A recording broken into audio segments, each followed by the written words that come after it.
Bonjour et bienvenue aux essais presse de la nouvelle Peugeot 308 GT. La marque Peugeot a initié une stratégie de montée en gamme en amenant sur ses modèles davantage de qualité, un design plus robuste et plus statutaire, davantage de technologie et d'équipement et des motorisations haut de gamme et plus performantes avec l'appui de Peugeot Sport pour les plus puissantes d'entre elles.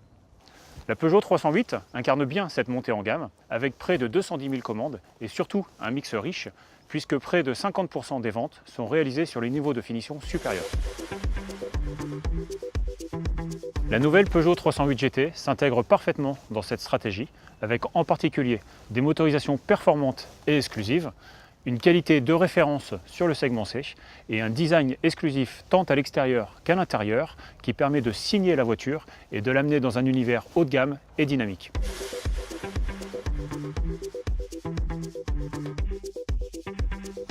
La Peugeot 308 GT offre un style résolument sportif, des performances dynamiques remarquables pour un véritable plaisir de conduite.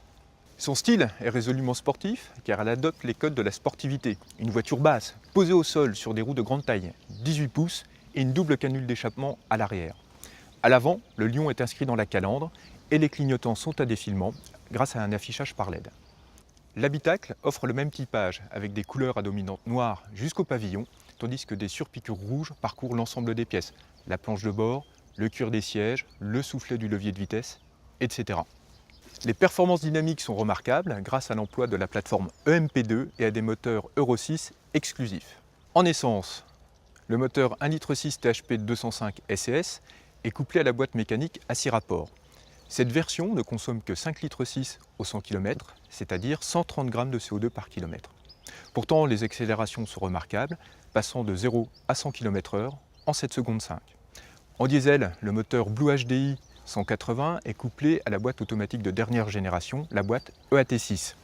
Cette version ne consomme quant à elle que 4 litres au 100, c'est-à-dire 103 g de CO2 par km. C'est remarquable.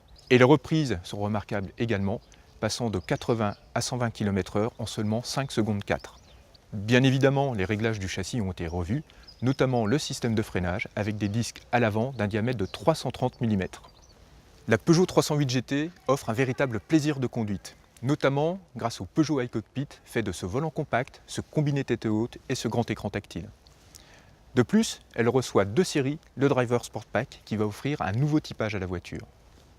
Lorsque le Driver Sport Pack est enclenché, le combiné voit son affichage passer de blanc à rouge. De nouvelles informations s'affichent dans la matrice centrale, les valeurs instantanées de puissance et de couple, ainsi que des accélérations longitudinales et latérales. Les cartographies d'accélérateur et de direction évoluent, ainsi que celles de la boîte de vitesse sur la version diesel. Enfin, le Driver Sport Pack offre un autre typage sonore à son enclenchement. Ce typage sonore est propre à chaque moteur et il reste toujours naturel. Le résultat, c'est qu'on a encore plus envie de profiter de cette voiture, on a encore plus envie d'en jouer. La gamme 308 accueille une nouvelle offre, il s'agit de la 308 GT Line. GT Line, c'est une offre nouvelle et transversale à la gamme Peugeot que l'on retrouve sur 308, 508 et RCZ. Le principe, c'est de bénéficier du style de la GT sur des motorisations plus accessibles. 308 GT Line reprend donc les codes esthétiques de la GT, avec le lion dans la calandre, les clignotants à défilement, les roues de grande taille, etc. À l'intérieur, les surpiqûres rouges, mais sur des motorisations plus accessibles, telles que par exemple le moteur 1,2 litre PureTech 130 chevaux.